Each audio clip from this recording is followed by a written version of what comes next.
Welcome to the Non-Essential Podcast. I'm Steve Gibson. I'm Ben Matlock. And we're here. We're at our, season finale, grand 50th episode, whatever you want to call it. I think the official title is, holy shit, they're still doing this? Jesus Christ. There hasn't been a bump in viewers since, episode 2. Why are they doing it? Yeah, but we did it. Fuck you, anyone who thought we wouldn't. And this is probably the show I've been most excited for in a while. I love the random topic stuff. If you've not listened to our show, you're picking the wrong one to start with, in the respect that it's the last one of the series. Yeah, and then we're flying away. And also, it doesn't follow the format of any of the 49 preceding. Yeah. I mean, it kind of does, but... the main premise of this show is that every week we get together and tell each other random stories. Right. Most of the time, though, they're not our stories.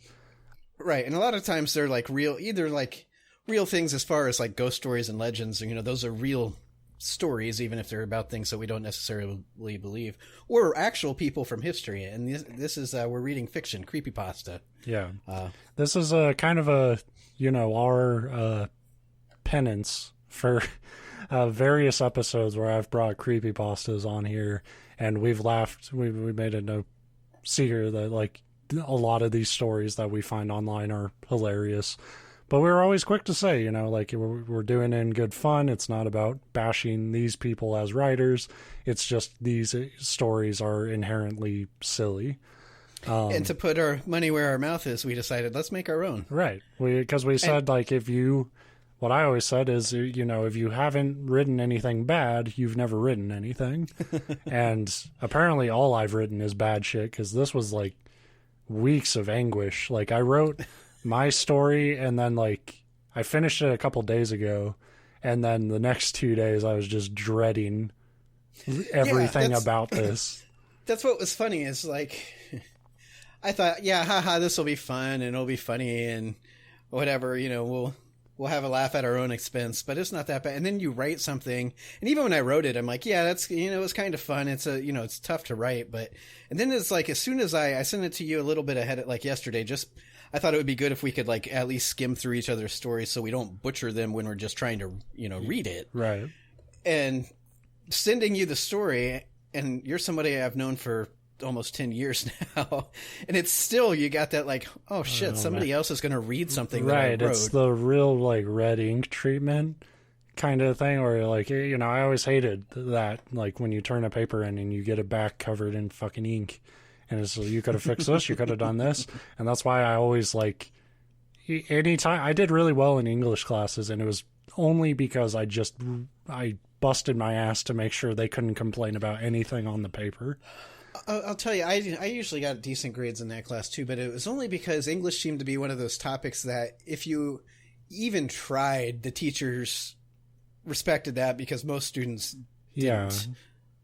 But for me, it backfired a little bit, because once you do well in a few English classes, people start realizing you're hey, you're actually a pretty good writer. And that extra motivates some teachers. And they're like, you know what? There's nothing grammatically wrong with it, but this paragraph, I want more. And it's what's that mean? Yeah. And, well, I want more. I'll tell you the solution to that is you go to an art institute where by law they have to give you an English class, but you're one of the few people there that can string a sentence together with punctuation. So my professor was just, by the end of the second week, she was just just turn something in. I try, it was a 4-hour class, and you can only teach English for, maybe an hour and a half. You can't lecture for 4 hours on English without everybody blowing their brains out. Hell, I can't. So she'd lecture and then give us a writing assignment, and then give us the 3 hours left of class to work on it, but it wouldn't be due till the next week. Yeah. And I'd finish mine in an hour in class, and she'd be like, yeah, just turn it in and go. She's like, I know. That's the thing. I was never a fast writer, but I knew I would have, I never had it down in my head. Once I started trying in English, there was a whole stretch of my life where I didn't try in anything. But once I started actually working on papers, it was I'll do it at the last minute, but I'll turn it in and I know I'll get a B at least. If you ever want to go someplace that it's real easy to pass your math and your English and your science, go to an art school. Go to a school that doesn't give a fuck about any of that. Right. In the long run. Now, I feel bad because there were kids that I knew that couldn't pass the English, the math, or the science classes. And, everybody has their own things. Yeah. But for the average student, it was pretty much a pushover. Yeah. Course. So there's like an element of that. Like there's that kind of like, oh shit, somebody's actually going to be reading something I wrote. Which is a little like, I think that is something creepypasta writers have over us is like, there's going to be like comments and shit on the creepypasta sites, but you can kind of just upload your shit and walk away. And I would advise you to. Physically, you can do that, but there is no way I could upload. I'm the kind of person that tweets something and then checks for the next week to see if anybody has actually responded to it. How many engagements do I have? There's no way in hell I could upload a story to a site like that and then just be like, I don't care what response it gets. I think that is the only way you can upload stories to a site like that, because the people in those comments are fucking insane. Like their criteria for what a good story is completely batshit. Because you'll have the people be like, oh, this is like the Ronald McDonald story we did, or is like, oh, this is great. And then I'll read one where I'm actually like, that's pretty good. It's like the whole structure's fucked on this. And I'm just like, okay, well, I'm never gonna write for this place. Too many adverbs. It's like, wait a minute. When did grammar come into? Hang on. Nobody in creepypasta should know what the fucking adverb is. So there's an element of that, and then there's also like this part of it where it's like, like you said, like this whole idea is like, we're gonna laugh at each other's stories, haha. And then like, it's almost like you're trying to own a joke about yourself.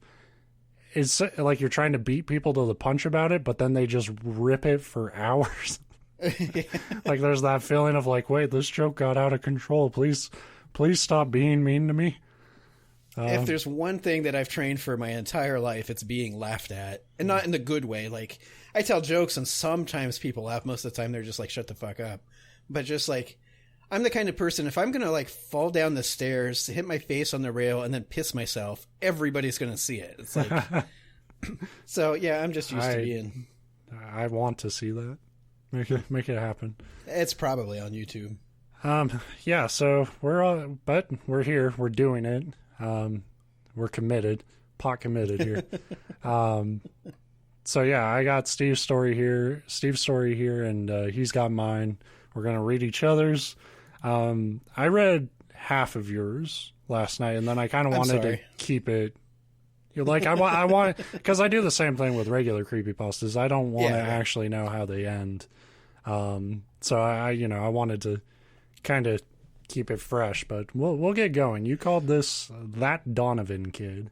Mm-hmm. And it sounded creepypasta right to from me. It's very creepypasta. It's also very like old man Gibson. That Donovan kid down the road keeps eating my rutabagas. Yeah, I'll say right off the bat, the story switches, I guess mood or voice or idea. Like, that's how I was starting. I want to say That Donovan Kid, kind of like that. Like you're an older person looking back on it, but it doesn't maintain that format through the story because I can't keep a single thought path going. But that is the hardest thing. We're probably boring people with writing talk, but like I forgot how hard it was to keep a coherent perspective as you're writing, because I keep wanting to go to like present tense, and then it's like, wait, I wrote half of this in past tense already. I can't change it. But anyway, we'll begin. His name was Billy. None of us kids knew much about him. He quit going to school after the unfortunate event. That's what our parents all called it, which is fucking parents. The unfortunate event, like Harry Potter and the unfortunate event. It's a Lemony Snicket spinoff. Yeah, that's what our parents called it, the unfortunate event. After it happened, Billy quit being that quiet kid in the back of the classroom and became this sort of urban legend, simply referred to as That Donovan Kid. For a long time before the incident, people knew something was up at the Donovan home. You'd almost never see them out, except for when Billy's mom, Sarah Dean, dropped Billy off very early for school or picked him up long after class had ended. Billy's father, Eugene, worked at the mine. Most of our fathers did. Ingham was a mining town, and it was really all we had. Is Ingham a real town? It is. I did some. This is the most research I've done for anything I wrote, and by that I mean I Googled ghost mining towns in Ohio, and Ingham was one. Well, there's actually Moonville's the famous one, but that one sounds too fake to put in a fictitious story because then people are Moonville. But that's so fake sounding that like you could be like totally smug about it. It's actually a real place. Fuck you. The Eugene I knew was a fat slug of a man with a short temper and a tendency towards violence.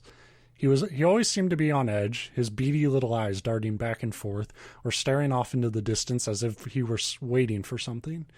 It was like he was... I liked that line because it's like two completely opposite things. Yeah. Like, I don't mean I like that, like I think I'm smart. I like it now that I'm hearing it read back to me. Like like he's darting back and forth, but he was a very hyper guy, in the distance. Or not.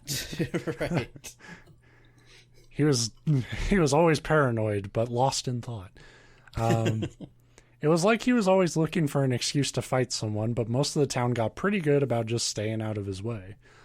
Unlike the other families who would have barbecues, play on softball leagues, and go to church together, the Donovans kept to themselves.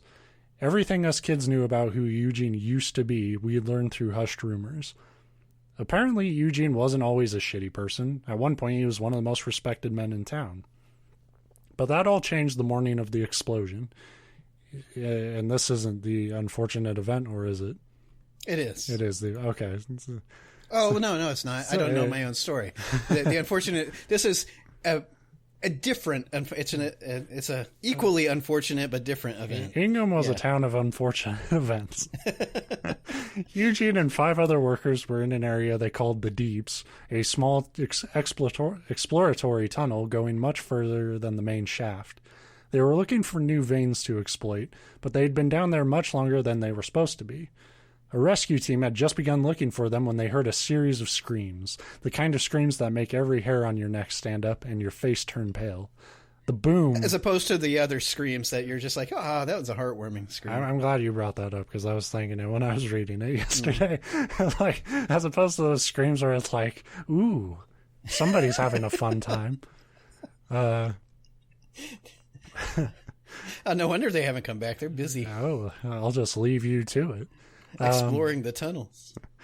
The unfortunate event in the tunnels. There was an explosion from deeper down the tunnel. The rescuers had to scramble for the exit and wait for the debris to settle. For the next 4 days, every miner they had chipped in to clear the rubble. They assumed everyone had died, but when they reached the chamber where the explosion had come from, they were shocked to find Eugene still alive. They never determined the cause of the explosion, but it wasn't like explosions in coal mines were completely unheard of either. Regardless, the incident had left that shaft far too unstable to continue to explore. Not that anyone wanted to go down there anyway, and so the tunnel was sealed off and abandoned. I'm sorry for not putting any punctuation in there and making you read all of that with one breath. No, there were commas. Well, yeah. I'm also, but I have this in an open office, and it's 11 pages, so I'm trying to not read too fast, but also try to book it a little. I'm sorry for that too. Eugene returned to work a few weeks later, but he was never the same. It was common knowledge that since the explosion, he had been beating Sarah Dean, and probably Billy too. But back then, people just said what goes on behind closed doors is nobody's business. Sarah Dean didn't have any friends to stick up for her, neither did Billy, for that matter. Besides, Eugene was the mine's top producer, and because that mine was all this damn town seemed to care about, that meant people just let Eugene get away with his shit. Yep. But, like, that's fucking hilarious to me, because, like, where are we ever going to get a good miner? It's like they track individual miners' production, like... And then the other thing that I thought after the fact, but I'm like, no, I'm not fixing it, is this, Sarah Dean didn't have any friends, but she was married to one of the town's most respected people, so you know how that... Yeah, but nobody gave a shit if she was being hurt. Until one day, when Billy had apparently had enough. Billy hadn't shown up to school, and when the mailman found the Donovan's car wrecked into a tree at the end of their drive, and the front door to their house wide agape but no sign of people, the police were called. They found Billy out behind the shed. He was covered in blood and cradling his father's pistol, muttering, "You'll never hurt us again. You'll never hurt us again," over and over. Eugene was dead, his body crumpled next to the door of the shed.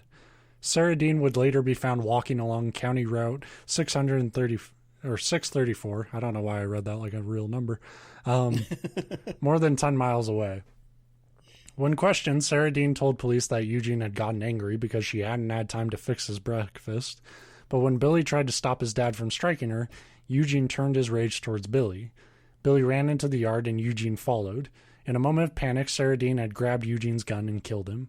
But Billy was the one found holding the gun, covered in blood and muttering. Everyone assumed Sarah Dean was simply trying to cover up for her son. She didn't want him to go to jail or juvie or whatever. She was taking the fall for him, but nobody really seemed to be buying it.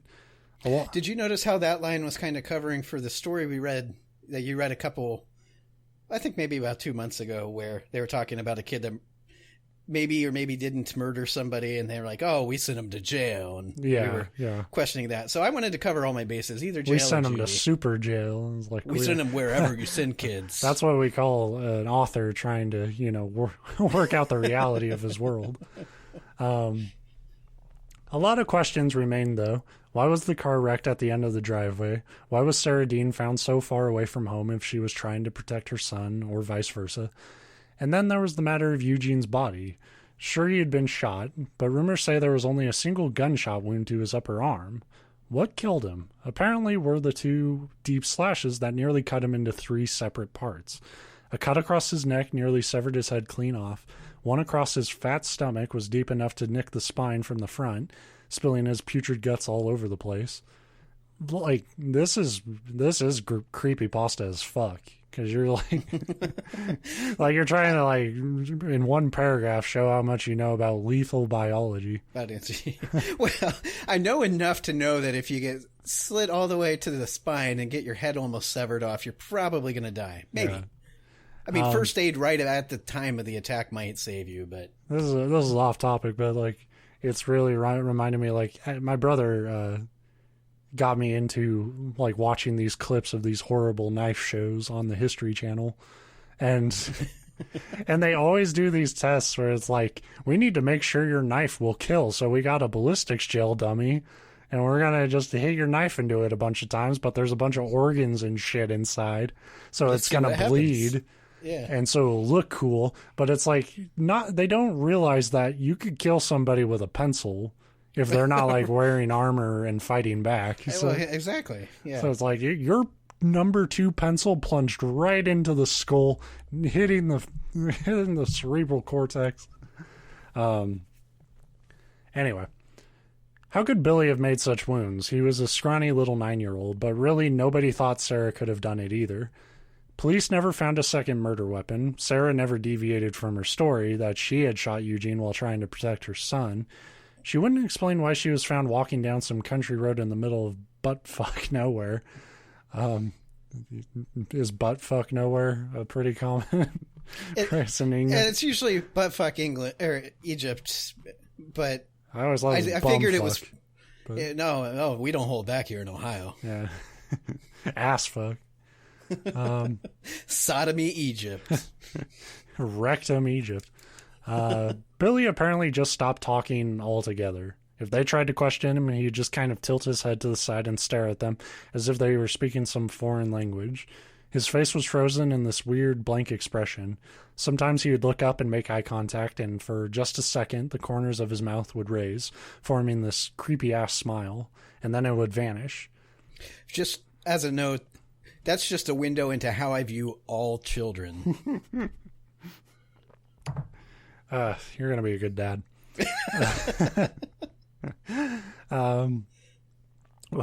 He's got... All right, so Billy's, like, becoming Mike Myers, basically.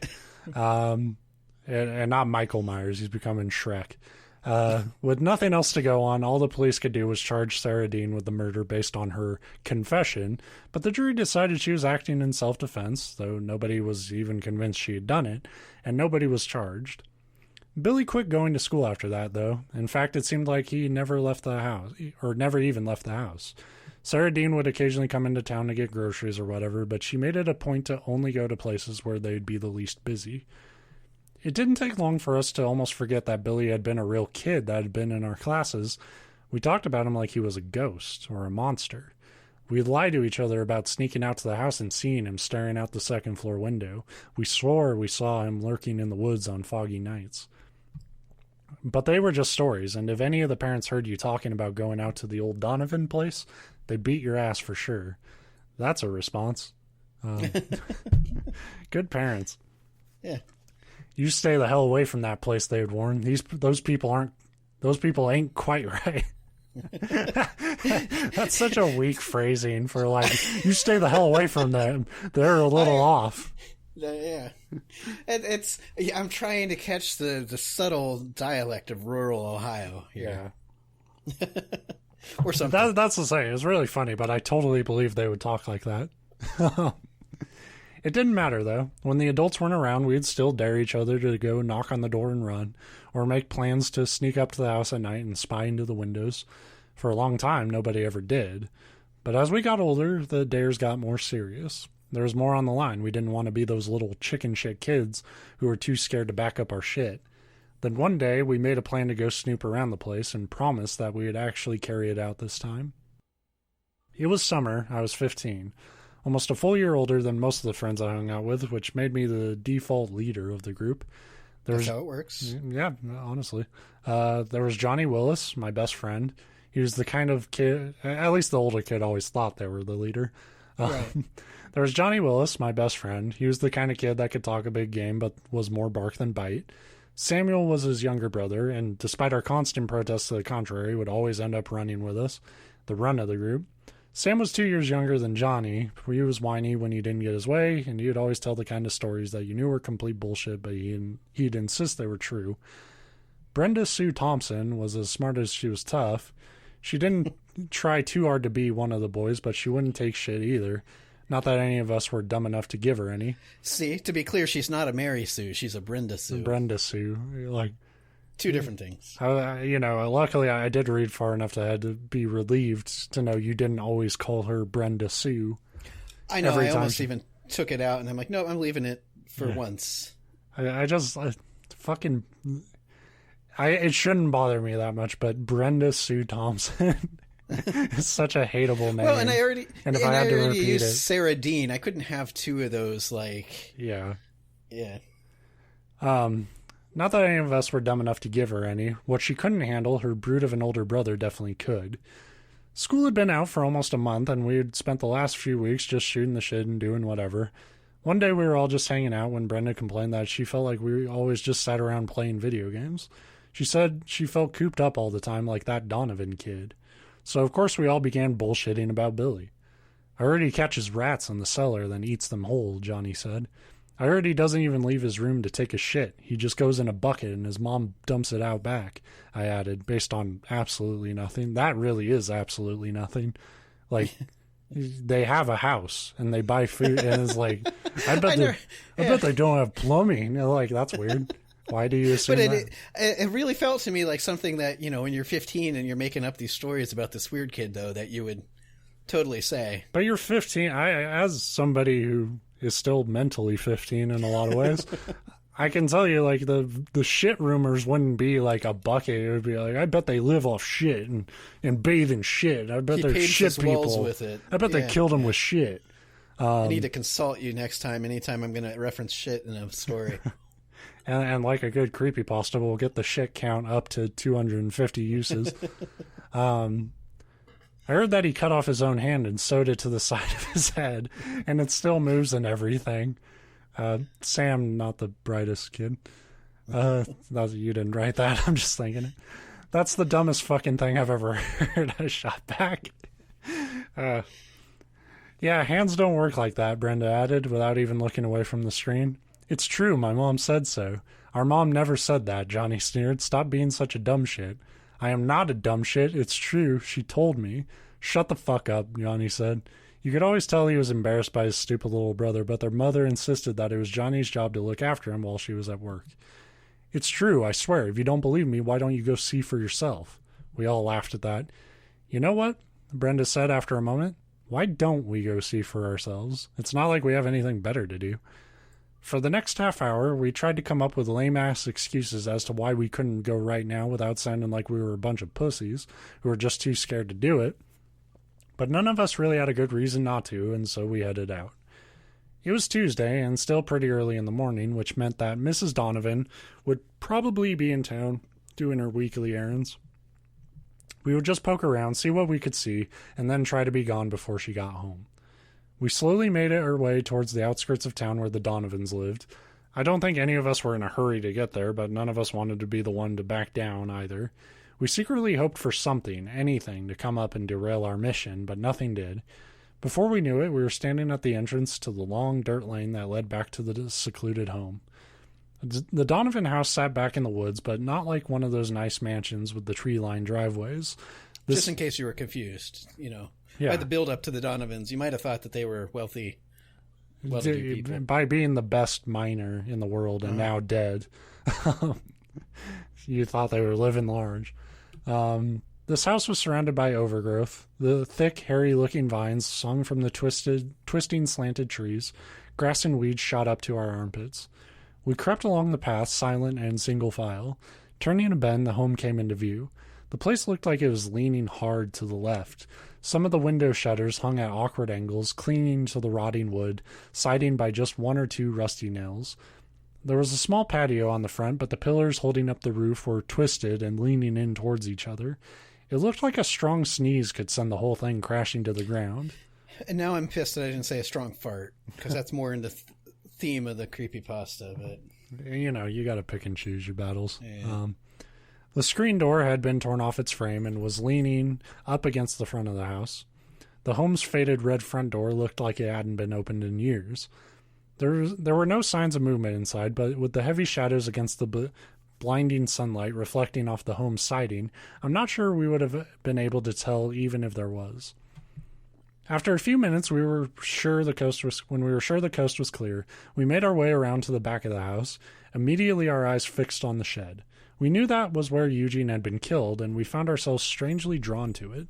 We didn't pick up on it right away, but the shed was strangely in much better shape than the rest of the Donovan property. While the house looked like it was ready to collapse in on itself, the shed looked like it could have been built just yesterday. We poked around the shed for a while. There was a large lock on the door, and wood had been nailed up over the windows. Well, Brenda finally said, what now? Should we try to see what's inside? It's probably just tools or some shit, I said. Bullshit, Johnny hissed. Why would they take such good care of this thing if there weren't nothing good in it?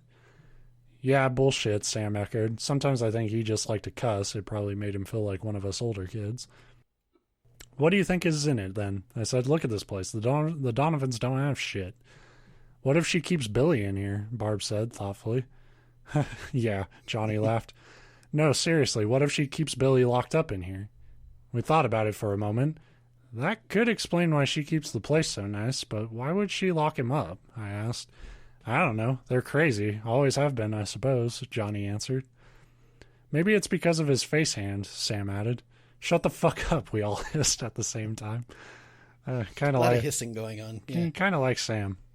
He's got he has an idea of what's here, and he's not letting it go. We sat in silence, just staring at the shed with the lock on the door and the boarded-up windows. The trees around it had been cut and cleared away. The siding was freshly painted and free of rot. It didn't make sense. And then we heard it. Something heavy moved inside the shed. We waited, and for a while there was nothing. And then we heard it again. Something or someone was clearly inside. Who else could it be? Barbara was right. Mrs. Donovan was keeping Billy locked up in there. We flinched as if to run, but then we heard the voice, muffled. It sounded like a cry for help, and it stopped us in our tracks. Look, Barbara said, her face showing an expression I'm not sure I'd seen her make before. We can't just leave him here. What if she's got a good reason for locking him up? Johnny quickly shot back. What's a good reason to lock up your own son? What could possibly justify that? Barbara said. It sounded like she was choking back tears. So, I need to go back. Is Barbara Brenda? Yeah, probably. Okay. Yeah, that's the other thing I was talking about on Twitter. You get into a story and I forget what I call people, so I just keep going. Barbara, Brenda, Sue. It starts with a B. It's all B's at the end of the day. One's a nickname, one's a given name. It's not the most creative nickname. But okay, so sometime during the walk to the house, she became Barbara. Because I'm not what? I had this whole dialogue written up about how she wanted to change her name, but I thought I cut it for time's sake. That's called careful editing. Yeah, this is the TV version of the story. It's been edited due to time because there's baseball on at 7. What could possibly justify that, Barbara said. It sounded like she was choking back tears. He fucking killed his dad. Johnny, you don't know that, she yelled. Besides, his dad was a monster who deserved it. But he's a psych. We can't just leave him, Barbara yelled. We looked at each other for what felt like an eternity. Fine, I said. I can pick the lock. Everyone looked at me. What? I can't. I've been practicing at home. Then do it, Barbara said flatly. Fuck, Johnny said under his breath. Good damn luck to you. I'm leaving. Sam hadn't said 2 words the entire time, but quickly followed his brother away from the shed. Johnny stopped in turn and gave us 2 big middle fingers before disappearing back around the front of the house and out of view. Here's an author's note. When I originally introduced him, I said he was the kind of friend that always had your back, and then I got to this part, and I'm like, that makes no sense. Yeah, he's basically Cartman. That was one edit thing that I did do. Yeah. My hands were trembling as I pulled the paperclip out of my pocket. I carried it everywhere ever since I started playing with picking locks. It took me a while, and Barbara's constant urging for me to hurry up wasn't helping, but I finally felt the last pin let loose. The heavy lock body dropped open. You shouldn't have come here. The voice came from behind us and caused Barb and I to nearly shit ourselves as we spun around. There stood Billy. He had the same blank expression on his face that he had always had. He was holding a gun in his right hand, which hung loosely at his side. You shouldn't have come here, he repeated. It lives here now. It followed Daddy up from the mines that day. Now Daddy's dead and it lives here. And it's hungry. Slowly his eyes shifted to the shed. What the fuck are you talking about? I stammered. You'll see, he said in the same monotone voice. Then his expression changed, and a slight smile crept along the corners of his mouth. He raised the gun, and Barbara screamed. I thought it was the end for us, but at the last minute I noticed he wasn't aiming at me or Barbara. He was aiming behind us. At that moment, the door to the shed busted open. The force sent us sprawling to the ground. A deep guttural roar filled the air. My sight was blurry from the blow, but as my eyesight came back, I turned towards the shed and saw it. Or didn't see it? I don't fucking know. It was so weird. There was something there, but it wasn't there. A clearly defined mass of nothing and everything. An angular blob. Darkness and light. Gnashing teeth and curling tentacles that defied both space and time. I couldn't draw you a picture if you put a gun to my head and demanded me to do so. It's like it came from somewhere so far beyond the realm of the normal that my eyes refused to see what my brain was telling me was there. Or maybe my brain refused to believe what my eyes were seeing. I felt the thing drawing nearer, felt its tendrils reaching out. I flinched as they closed around my leg, expecting to feel pain, or death, or fuck knows what, but instead I just felt a lightness. It was like all the fear and anxiety and emotion was instantly drained from my body, and then replaced with a burning anger. Fuck you, Barb, I shouted. This is your fault. You just couldn't leave it the fuck alone. The creature had grabbed Barbara too, and I could see now the features of her face contorted into an ugly scowl. Oh, fuck you. You're the one that opened the goddamn lock. Because you fucking made me, I screamed. I love, bickering in life or death. So, I just imagine this thing, ripping them apart. You fucking made me do it. I seriously wanted to rip her stupid head off. We'd been friends for years, and of course we'd had disagreements, but I never wanted to hurt her, and now that was all I could think about doing. Then suddenly the thing threw us both to the ground and lunged at Billy, who had dropped the gun when the creature had burst through the door. It wrapped its bodies around the kid, one by one, the tentacles flattening themselves against his skin. It squeezed tight, contorting its body around Billy's, until it was just a shell of a thing, hovering so close to his body that you wouldn't even notice it was there if you hadn't watched it happen. You, Billy shouted, you two ruined everything. We had a plan. We had it under control, and you ruined it. Billy's expression was no longer blank, and his voice no longer monotone. It was as if he had become pure rage, pure hatred. It's what the monster did. It latched onto you and drained every emotion, replacing them with pure, raw anger. I'll kill you, he shrieked. Then suddenly there was a loud bang, and Billy's right thigh erupted in a cloud of blood. The monster shrieked and retreated back into the shed as its tendrils uncoiled from Billy's body. They sliced long, deep cuts through his flesh. He screamed, but just for a moment, and then his head flung back as his throat slit nearly in two. Barbara dove for the door and slammed it shut before grabbing the lock and quickly fastening it back into place. I turned to see Mrs. Donovan standing there, gun still raised, a thin wisp of smoke trailing out of the barrel, disappearing into the hot summer air. She had tears in her eyes and her hands were trembling, her eyes fixed on the pieces of her son in a pile at our feet. That's an appropriate response, I think, if your kid just got sliced into pieces. Yeah, well, after you shot him. Once your kid becomes a traumatized weirdo, there's only a few ways it can end. You kind of have to... That's true. Go, she murmured. We just stood there. Go, goddammit, and never come back. Go! We heard her fall to her knees, sobbing as we took off towards the front of the house. As fast as we could run, we ran. Down the lane, down the road, back towards home, never once stopping to look back. Johnny and Sam were hanging out in front of our house, and we collapsed into the grass next to them.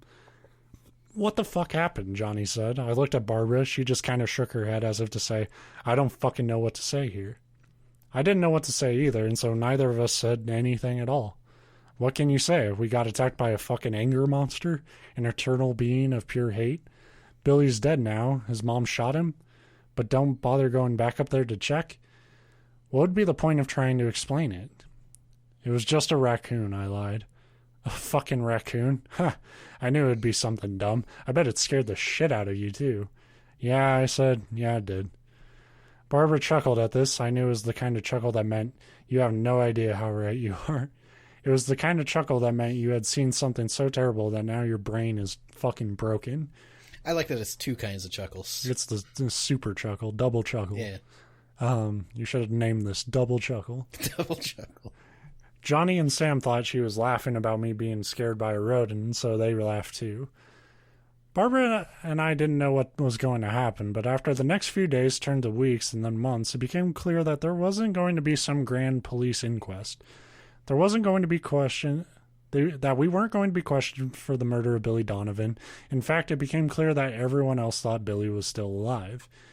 We went through great lengths to avoid running into Mrs. Donovan on her few trips into town. On the rare occasion that our paths would cross, she would just give us a look of sadness and anger. I could tell she blamed us for what happened, and she was probably right. We had no business going up there in the first place. But she never said anything or did anything. Eventually, we grew up. I left Ingham when I went away to college. I'd come back to visit family and friends, but less and less over the years. Eventually, I graduated and took a job in the great state of Iowa. I know, right? It had been years since I'd come to visit, but I finally had enough vacation time to get away for a bit, and I wanted to catch up with the fam. It was nice catching up, but then my mom hit me with a bombshell over dinner. Oh, she said in that tone that meant she had some juicy bit of gossip to discuss. Did you hear about the Donovans? I felt a lump catch in my throat, but tried to play it off as a cough. No, I replied. What about them? Well, my mother went on, a few months ago there was a bad storm that came through here. I think I told you about it. You remember, right? Anyway, after that storm, folks began to realize they hadn't seen Mrs. Donovan around in a while, and nobody ever saw Billy either. So some folk from the church decided they ought to go check on them. I nodded. Well, they get up there, half expecting to find that old home had been blown down or something. From the sounds of it, it's a miracle it hadn't been. How awful, the two of them living up there in those conditions. So the house was fine, I asked. The house was fine. Storm had knocked over the shed in the back, but that's about it. I felt sick. Poor Sarah Dean, they found her in her bedroom, bullet through her head. They said it looked like a suicide, but they never found Billy. Oh, I hoped I sounded genuine, but my mind was already a million miles away. What do they think happened to him? Well, there's two schools of thought. Either he killed his mom like he killed his dad, and then staged it or to look like a suicide before he just up and ran away. Or Sarah Dean snapped and killed Billy and disposed of the body before she killed herself. I guess either of those scenarios makes sense, I said, but I knew neither of them were correct. Billy had been dead for a long time. It wasn't right keeping that boy locked away like that. I always said it wasn't right. My mom continued. I don't remember the rest of the conversation that night. My parents noticed something was wrong, but I just played it off as jet lag and went to bed early. I couldn't sleep. I wanted to call Barbara. Did she know about this? Where was she now, anyway? I think the last I heard she was lecturing in California. I bet she didn't even know. I reached for my phone to pull up Facebook. Maybe with the time difference she'd still be up. That's when I felt it. The feeling that someone or something was outside, watching me, waiting to get in or for me to go out. I can feel it out there, and that's why I'm writing all this now. I don't know what's going to happen next, but I don't think it'll be good. The end. The end. I got towards the end, and then I thought, the little I know about Creepypasta, it always has to end with revealing that, or start with, it's got to be like a letter from the main character being like, this is the last you'll ever hear from me. It's a very common storytelling device to but I like that I didn't really decide to go that direction until the end, so none of the prior story is built that way. Yeah. But I mean, like, I actually really like the story. It is weird that, like, I wonder what it says about the writer, who is like one of the most like emotionless people I've talked to, and then like his idea of terror is an anger monster. That's true. Yeah, sorry, I killed my dad at a young age, but it was for a good reason. This is the worst way to confess. But I guarantee that no one will hear it. I like how much of the story hinges on the fact that nobody in town gave a shit that like Eugene was beating his family. Nobody cared that they hadn't seen Billy in like 20 years. Yeah, the cops won't check out on the well-being of a child. Yeah, I mean, but you know, those are the liberties you take when you are writing fiction on a deadline. Right. But yeah, I do appreciate that I didn't have to read for all four of those kids throughout all that. It's a lot easier to manage Barbara. And... You know what? The honest to God truth behind that is I got to that point in the story and I'm like, obviously I couldn't even keep their names straight. I'm like, this is too fucking difficult. Two of them are going away right now. Yeah, it is hard. We'll see it in my story, but part of it is like when I write fiction, and I have written horror stories before, none of them good, but I always like to write them in those from a really isolated perspective. Yeah. It's always one person versus something fucked up going on. But part of that is also I just fucking hate writing dialogue. That was the one thing, like I felt a little bad because you said how long yours was like page-wise, and I'm like, I'm on page 11. But in fairness, a lot of mine is like one line, it's dialogue back and forth, so there's a lot of like... Yeah. In some ways, mine's probably harder to read because it is all thought and narrative. But yeah, good job. Well, thank you. It felt very creepypasta-y to me. Yeah, it was definitely on that level, but I didn't. That is definitely not the worst. That's going to be the moral here. Is we're better writers than the creepypasta guys. Yeah, except for all of the inconsistencies. And Barbara turning into Brenda, then back to Barbara.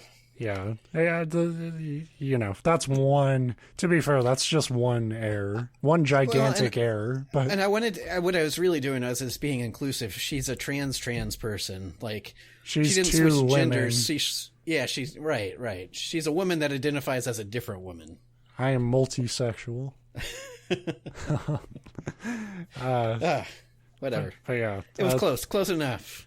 But yeah, but it was weird. Like, and yours has it a little bit too, and I felt that way with mine, where it almost feels like the setup to a longer story, and maybe that's what good horror fiction should do, is to have terrible.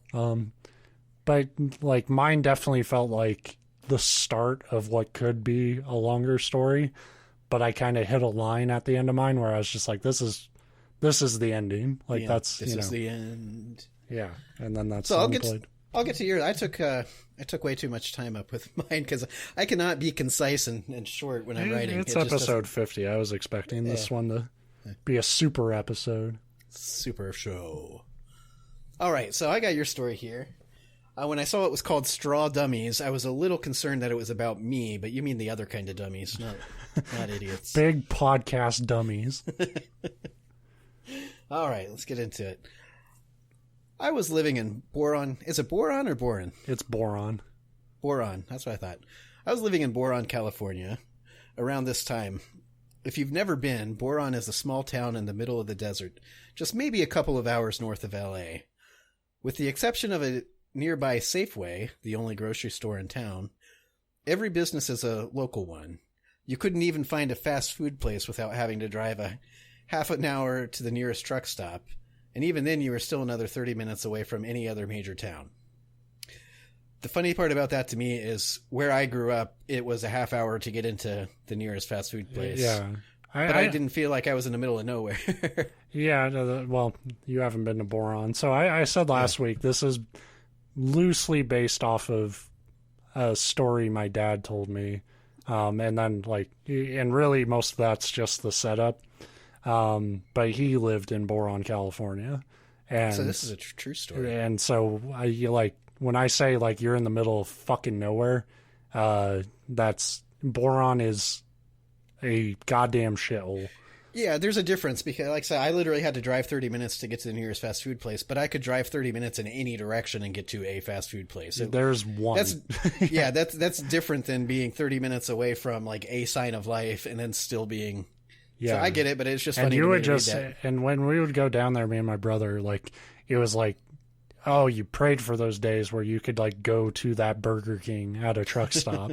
And I fucking hate Burger King most of the time. I think it's one of the worst fast food joints, but it's I would have lived off that shit to not have to go to the gross ass local pizza place that made us sick every time we ate there.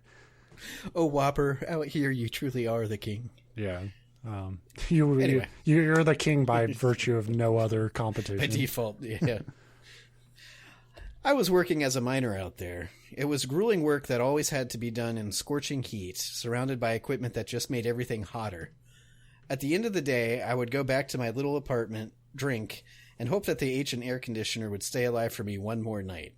And God, I feel that's very much identify with that line. Again, he lived in a little shitty apartment. The air conditioner was rusted over and stuff, and you just hoped it kept working. Right. And it was, like I said, you only end up there if shit really went wrong in your life. Then I'd try to sleep through the sound of a couple next door throwing plates at each other and repeat this every day. They must have had a lot of plates. Yeah, again, true. Yeah. Again, completely true. At midnight, you would just hear. I was God, are you kidding me? It was a terrible routine that I was only able to put up with because I was often able to find work at my other job, which I assume that line was supposed to be wasn't often able to find work at my other job. What do you mean? Or I don't know. The idea is that he was only okay with this lot in life because he would find work at his other job. Other job. I didn't know if you meant he had to keep doing the mining thing because he wasn't making enough at the other job or... He wasn't, but yeah, the idea was he liked his other job and this was keeping him out there so that he could do it. Right. Okay, gotcha. My friend Eric, nobody's friend is named Eric. If you're Eric, you don't have friends. To be fair, the real guy's name is Emil. And so I had to. Eric is an improvement. Yeah. It's like when I was talking about Moonville, Ohio, where that's a name that would be so nobody would believe it if you put it in fiction. Right. They'd be like, yeah. I was well, I can't go with fucking Emil. No one will believe that. Anyway, my friend Eric ran a bounty hunting operation of a sort that he would occasionally bring me in on. Of course, I knew how to fire a gun and handle myself in a fight. But he usually just called me in to have an extra body for situations where there might be a lot of people in a house and he needed a stronger show of force. He said that most of the people he was rounding up were just wanted for some minor charges, and rarely things ever escalated to actually firing our weapons. I didn't actually ask him how legitimate this operation was, and it sure felt like kidnapping a lot of the time. So that does sound like an attractive job. Yep. But Eric always paid me fair, and at this point, working those jobs were the only times I felt alive. So that gives us some insight into our protagonist's psyche right there. A little bit, but we'll see a little...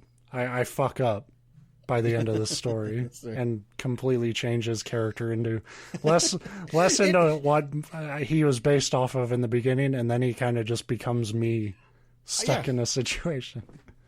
And I do that.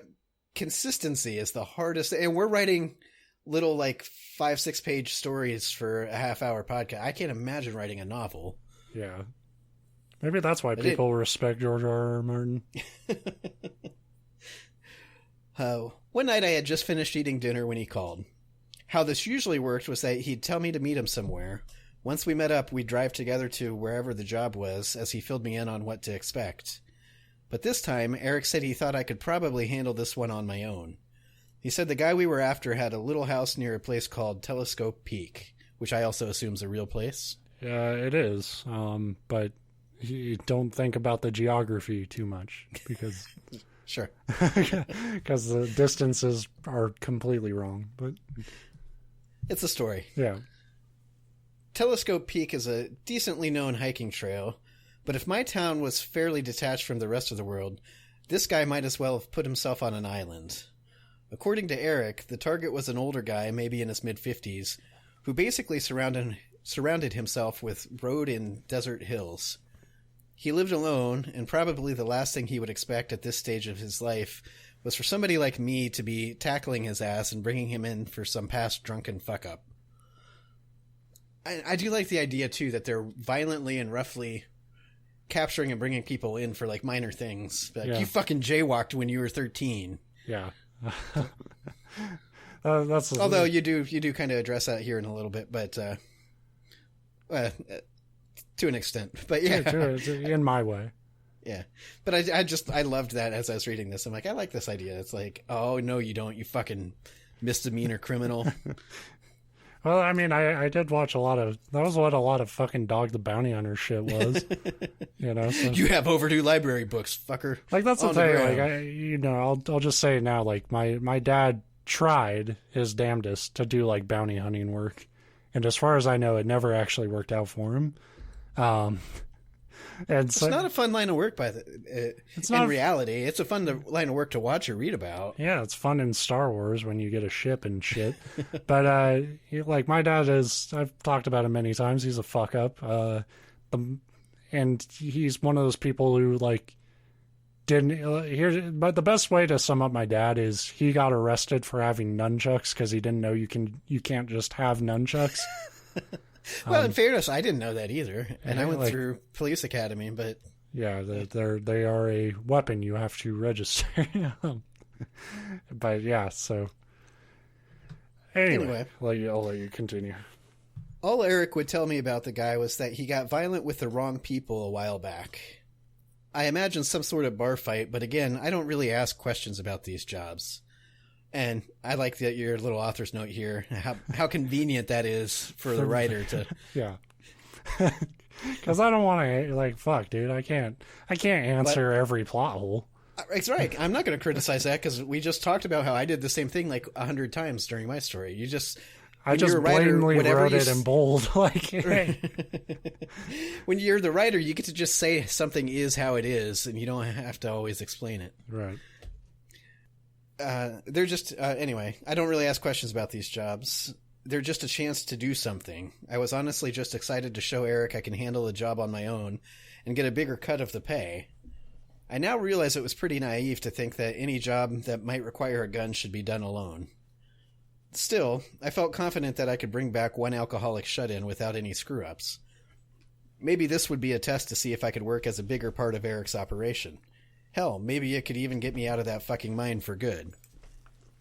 I like that both of our stories involve mines, too, by the way. I noticed. And that again, like, my dad, while he was there, was working. It's not like a mine you tunnel into. It's more like it's a borax mine, so it's like a big fucking crater.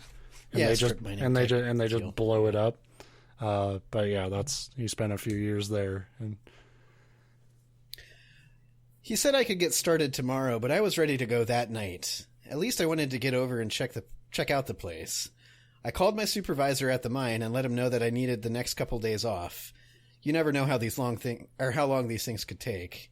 And unsurprisingly, he just seemed relieved to know that those were a few more hours that he wouldn't have to pay me for. I love that kind of boss where he's just like, yeah, that's fine. Yeah, like, fuck off. You want to quit? Damn.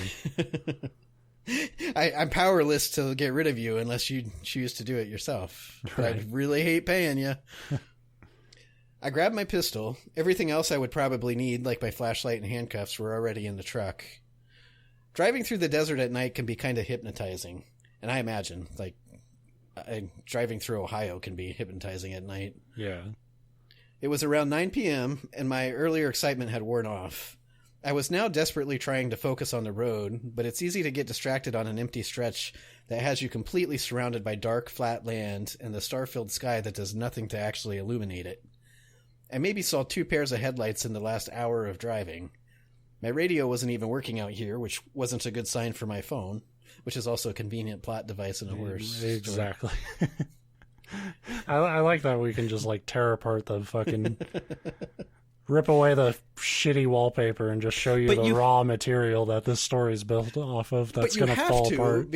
Because if you don't say that line, then the next thing is, why didn't he just grab his fucking phone and call somebody? Exactly.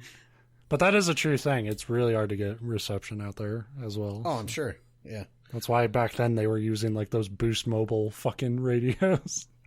And it was the dumbest shit, but it was the only thing that worked. You had your truck, and then you had the second truck behind you to carry the phone because it was like a whole big fucking cabinet. But anyway. Why the fuck would he tell me to come all the way out here on my own? I said with a heavy sigh. I got so caught complaining to myself about the isolation of this job that I almost missed the dirt path that cut through the road I was on, making a half-assed 4-way intersection. Fuck it, we're out here now, I said with a good deal of resignation. Which is true, because you said you've been driving for at least an hour. There's no way I'd be like, well... Time to turn it around. This is farther than I thought. I'll do this again. I made the right-hand turn towards a silhouette of high desert hills that make up the bulk of Telescope Peak. Our guy in his little shack in the middle of nowhere would be down this way. It's the closest thing to directions that Eric gave me, but since there was nothing else out here, I guess it was more than enough. I drove this bumpy road for a pretty long time, maybe 40 minutes of just going straight, as those distant hills got closer and seemed to just dominate your vision due to the lack of light. Eventually my headlights were able to pick up a small white building. It wasn't a shack, really. As I parked my truck there on the road, keeping a decent amount of distance, I could tell this looked like some sort of storage unit or little garage. It was put together with white brick, and the sidewall that I could see had its windows boarded up with white wood laid evenly across. And when I got to this part, I also was struck by how we both were writing about these little shack things. Trying to describe the goddamn buildings, even though it's I have it in my head, I know what it looks like, but trying to make a paragraph and tell people what I'm trying to show them is just the biggest pain in the ass. I think you got the right amount, though, because it did let me I'm picturing the exact kind of building, and it might be different than what you're picturing, but it doesn't matter. It gives you an idea. The picture. Yeah. Right. I shut off the truck engine, grabbed my things, and proceeded to approach the side building as quietly as I could. As it initially seemed, there wasn't even the slightest gap in the window to peek through, and no sound seemed to be coming out. I figured our guy was probably asleep in there, so I followed the wall to the front, where I could notice a flickering light just around the corner. It had to be a dying porch light. I peeked around the corner, but what I saw immediately made me jump back. At what would have been the front of the building, the guy was sitting right there in a camping chair. I like the exclamation point, but right after camping chair, it made it sound like he was surprised that it was a camping chair. Not that the guy was there, but chair. Sure. What a He's piece not of even shit. camping. It's not even a rocking chair. What an asshole. When I peeked again, I could tell something was off.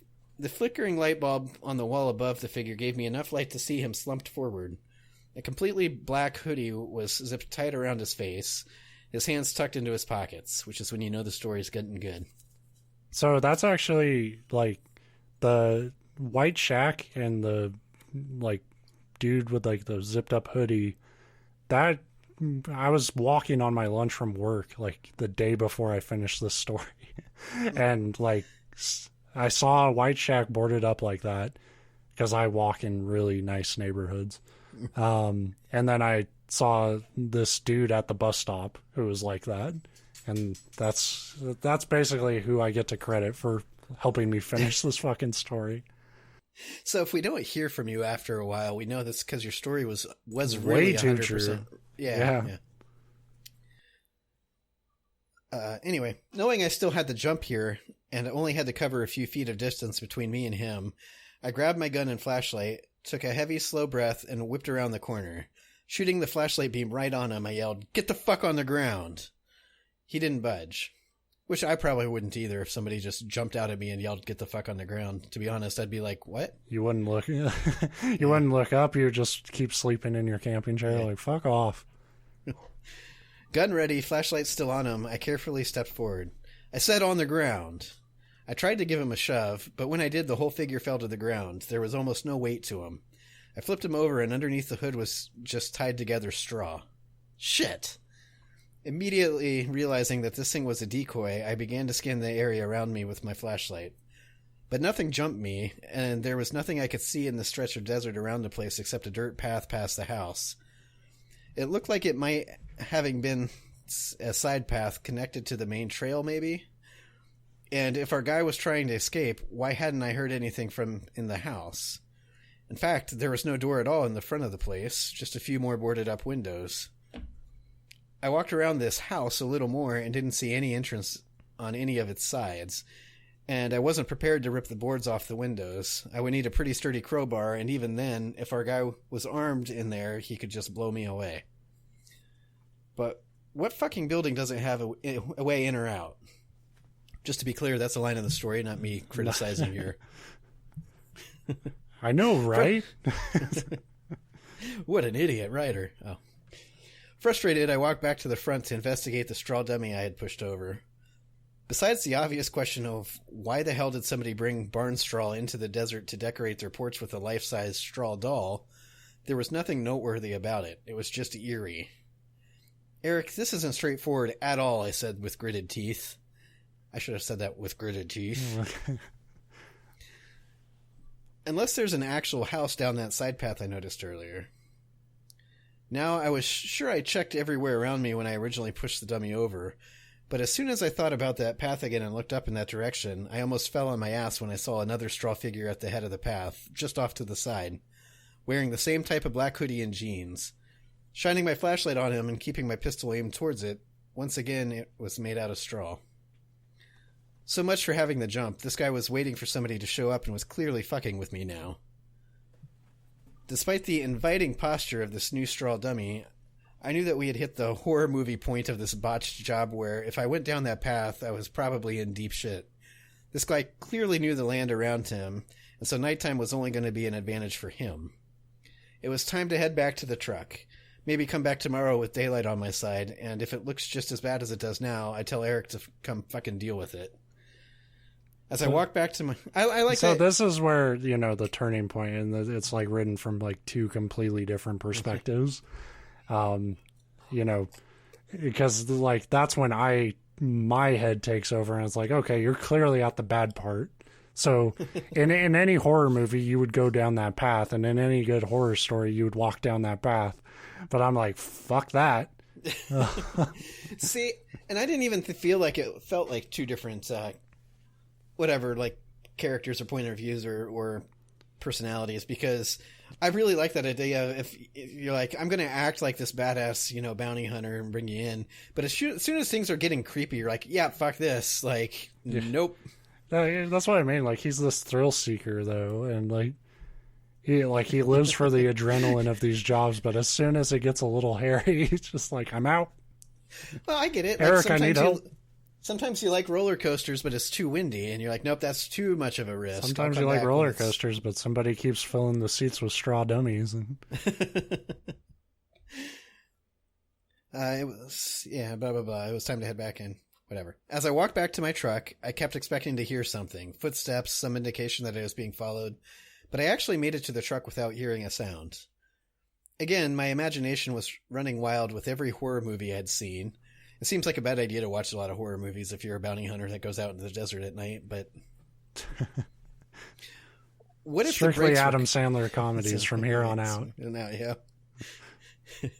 50 First Dates, that's the only thing I'm going to watch.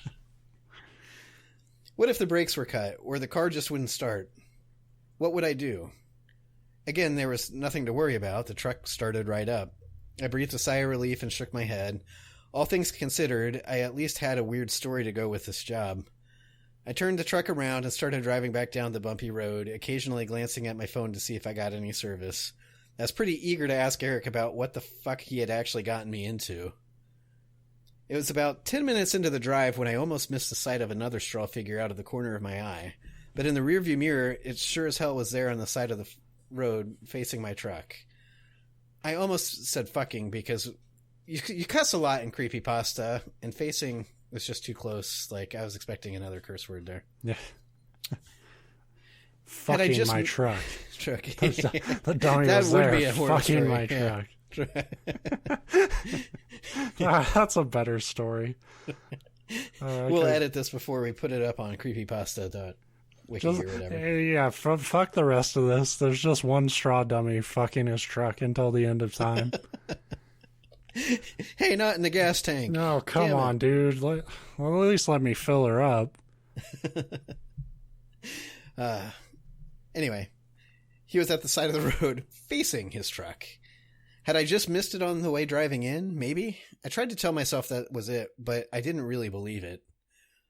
What's absolutely not possible is that I missed the second one I then drove by, or the third, or the fourth. Every minute it seemed like I was passing by another one. Again, my eyes were darting from the road to the darkness to each side of me. In my panic, I didn't pay nearly enough attention to the road before I hit my brakes as my headlights caught something in the distance. 3 straw dummies stood in front of a trashed van that now blocked the road. What the hell is this? I said in a panic. Suddenly, what was once a desert and darkness to my sides turned into a crowd of fire. I like a crowd of fire. Yeah, it's a great band. Hooded figures lit torches and had my truck surrounded. They wore the same black hoodies and jeans as the straw dummies, but they were definitely moving like people, although none of the light of their torches let me see through the darkness under those hoods. I couldn't go forward because of the van, and the crowd quickly circled around behind the truck. I opened my door and leaned out with my gun, trying to appear fierce to this approaching crowd. So he's Beyonce at this point. Yeah. That's the true story of Beyonce. Back the fuck up. I'll only say it once. To my surprise, they stopped right on the edge of the road.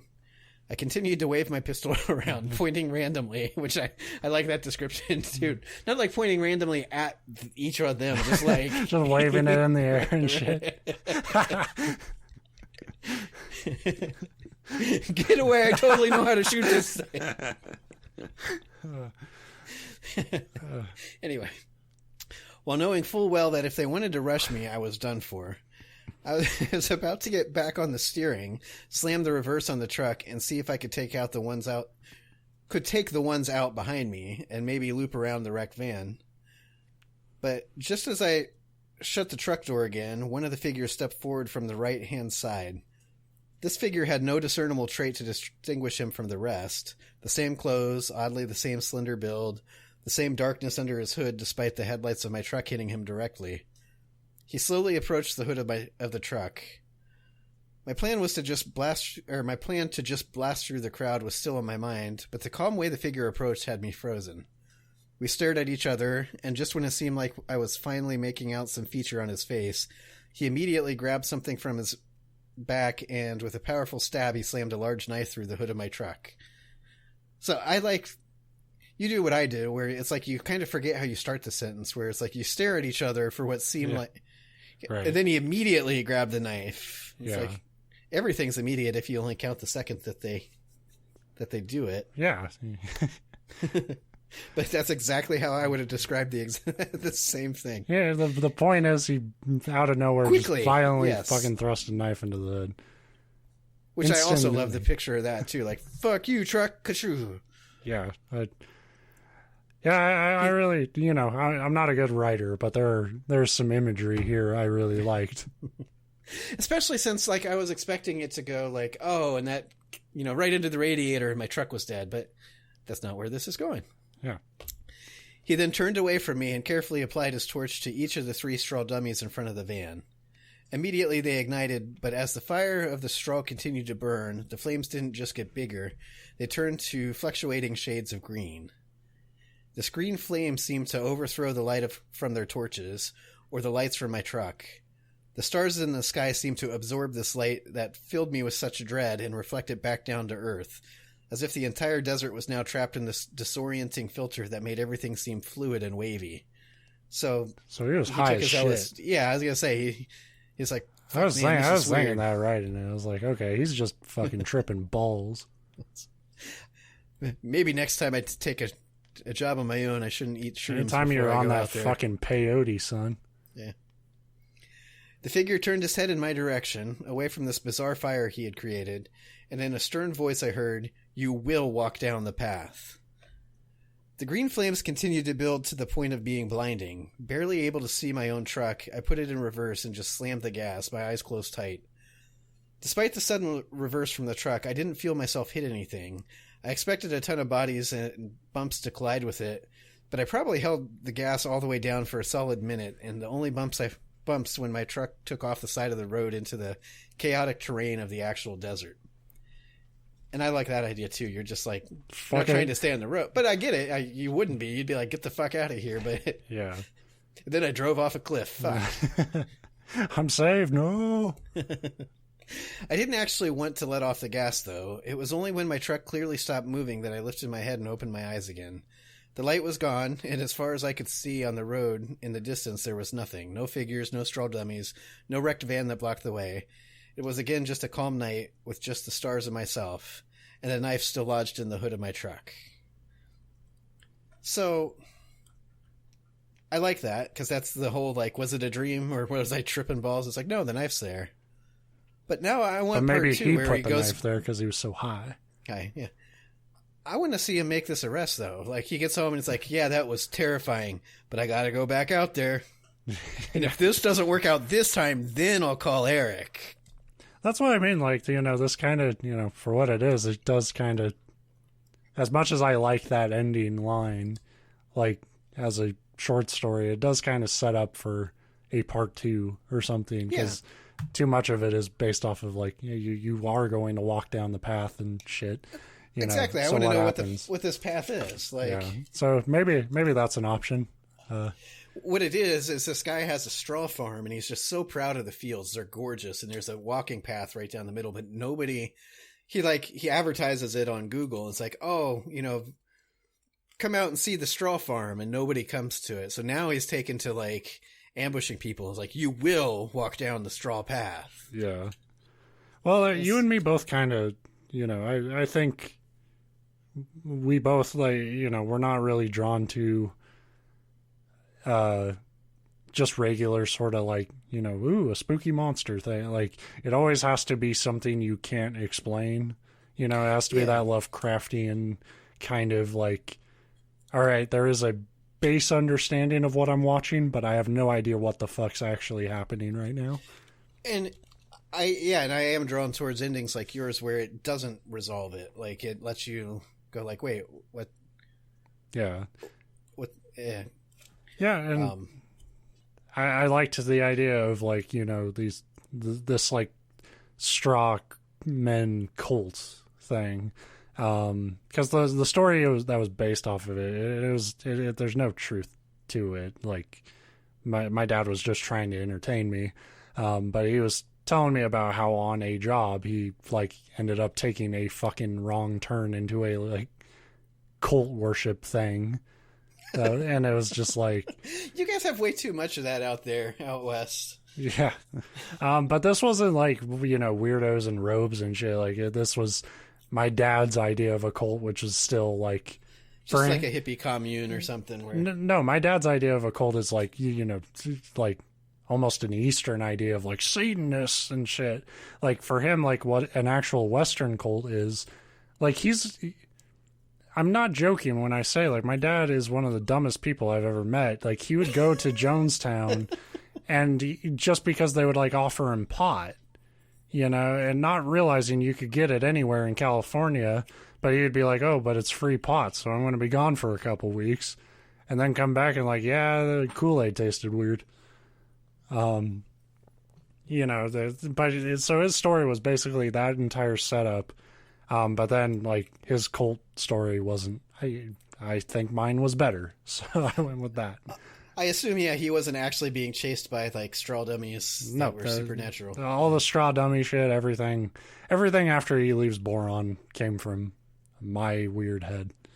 I do like that your character did. I mean, we talked about it halfway through, but the exact thing that I would do if I had to go out someplace it was already creepy. Like, I wouldn't have been all like, oh yeah, this will be easy, I'll take this guy down, because I'd be chicken shit the whole time. Like, there would be no point where I was confident.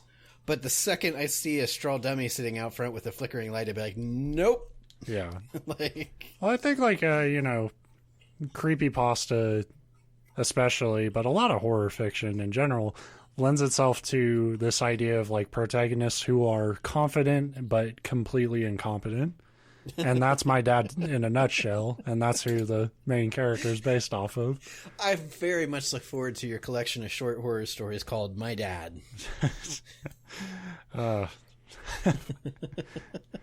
You know, because he's the type of person, he'll tell you some shit about how he, like, caught the biggest fish of the day but shot a snake at the same time as he was reeling it in, and it's just shit like that. And it's like, you're also the dude who, like, tripped in a hole and knocked himself out while you were hunting. So thanks, Superman. I'm sure you'll conquer the horror of Telescope Peak one day. We all choose which stories we tell and which stories we don't tell people about ourselves. Yeah, you know, but luckily I have family down there that will tell me all the ones he won't tell. But no, I liked your story a lot. Like, I did read through it this morning.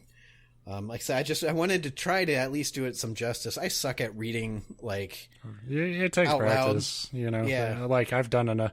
Like, even the last creepypasta I did, like, I think I read that like shit.